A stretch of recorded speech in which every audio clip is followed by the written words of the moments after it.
by the request of Jehu. We got my Fiat 500E battery pack modules that they're selling online currently. Got a APC UPS 2000 VA, 1500 watts. Trusty kilowatt meter. That is hooked up to 1500 watt ceramic space heater, PTC. So basically, I'm not done yet. Still got to hook up these 3 banks in parallel. But what I've noticed is they're not all the same. Like the positive terminal doesn't end up always right there. I'm going off where these red wires are for the balance lead. Sometimes it's on the right when it's facing you, sometimes on the left, sometimes on the right. Just the way that manufacturers made it. But so anyway, 14S. These are 48 volt UPSs. I've got a couple of them. We got 4 in total. I can only use maybe 2 or 3 of them. But so this pack is a 6-pack. All the other 6-packs I cut up, but this is a 6-pack. This is a 5-pack, and then I cut up all the 6-packs to make them into these 4-packs.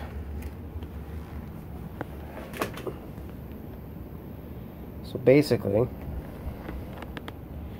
what I did was I took tin snips and I tried cutting that, you know, the best as I could in the middle.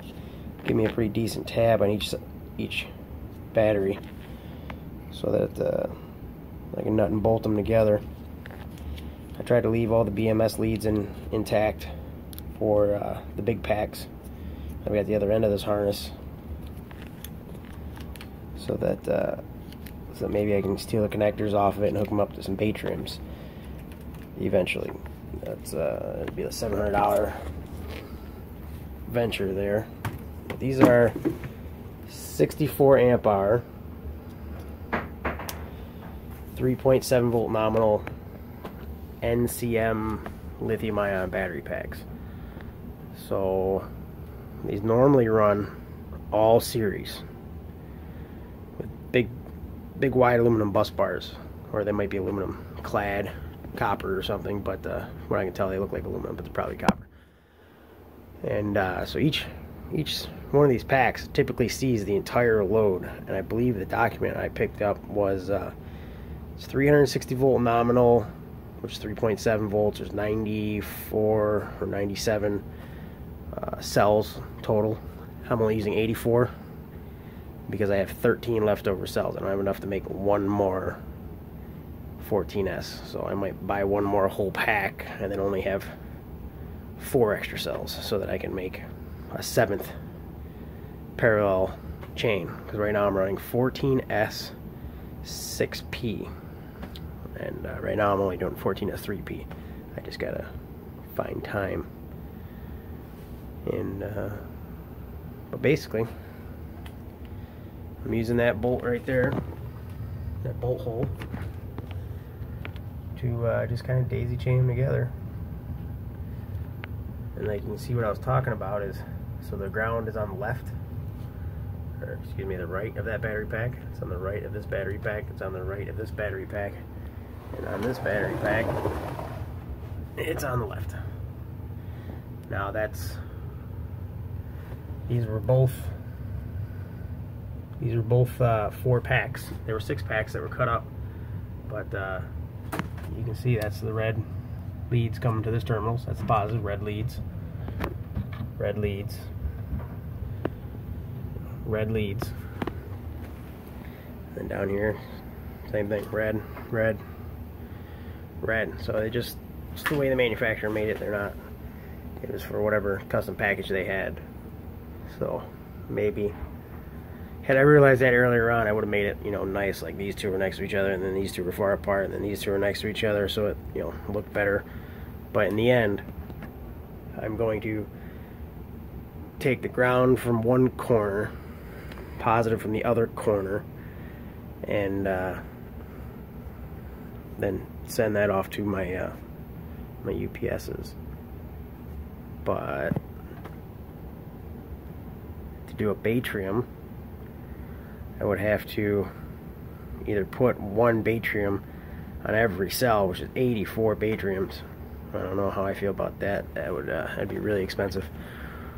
Or paralleling the whole string of 6, so it would be 6P, and then put a Batrium on the one cell. I talked to HB Powerwall and another Australian fella that does a lot of this DIY Tesla wall stuff, and they say it's within the Batrium spec for one Longmon. I think it's 3 to 600 amp hours per Longmon. So this would be 64 times 6 maths, but it's within that that range, and he said that would be fine. So I'll then eventually just have to maybe just solder a jumper from each cell pack. I wouldn't drill all of these out. It'd basically just be balanced leads to keep each of the 6P paralleled, and then I could just watch if I saw something happen. Or I get a whole bunch of these little things and put them on every cell, but I mean, these are still a couple bucks a piece too, and I would need 84 of them, and I'm halfway to a Batrium pack. So Batrium. But this was kind of a request from Jehu to show me how I had this hooked up, and I intend on sending all of the 2 primary that goes to the UPSs. These will be larger. Right now this is all 10 gauge stuff. All the blacks, all these jumpers are all 10 gauge. I'm gonna put the orange caps back on these banks, so basically the orange caps only be missing from the end posts, where it's, you know, the most dangerous. But because this is 10 gauge THHN, I think it's good for 50 amps or something like that. And this thing full tilt with one of them only pulls about 40. That's at 1500 watts. So we can maybe take a look at that. Amps, watts. We'll turn on the ceramic space heater. Might beep because oh, that's alright. There we go. Until the PTC heats up and the thermal coefficient comes down, it draws a little bit more than this thing's happy with. You can see it's coming down. There it goes. Okay. So now it's still plugged into the wall. It's still charging all of these at 4 amp, which is nothing. Ideally, eventually the charger will be solar to charge this whole pack. I think Magna makes a 100 amp charge controller. I'll probably try to get 5 kilowatts of solar. But okay, so we're at 1378 now. So I will unplug this UPS and put it on battery. I do have the USB cable for this for that guy right there. Focus you.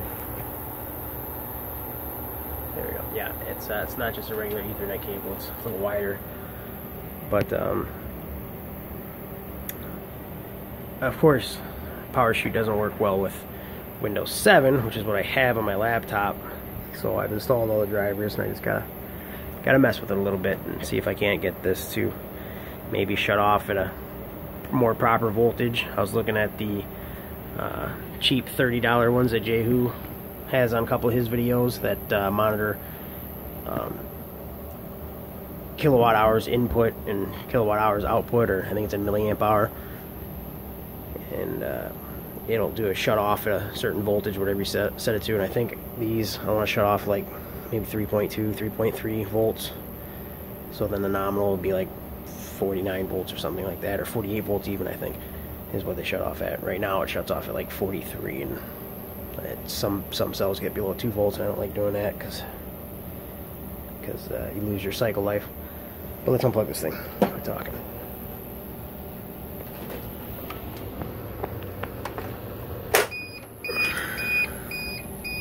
Okay.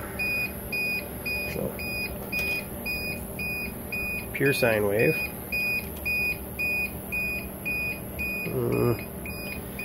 Yeah, it's subtract 0.9. So we're at 43.3, subtracting 0.9 from that. So 42.5-ish amps.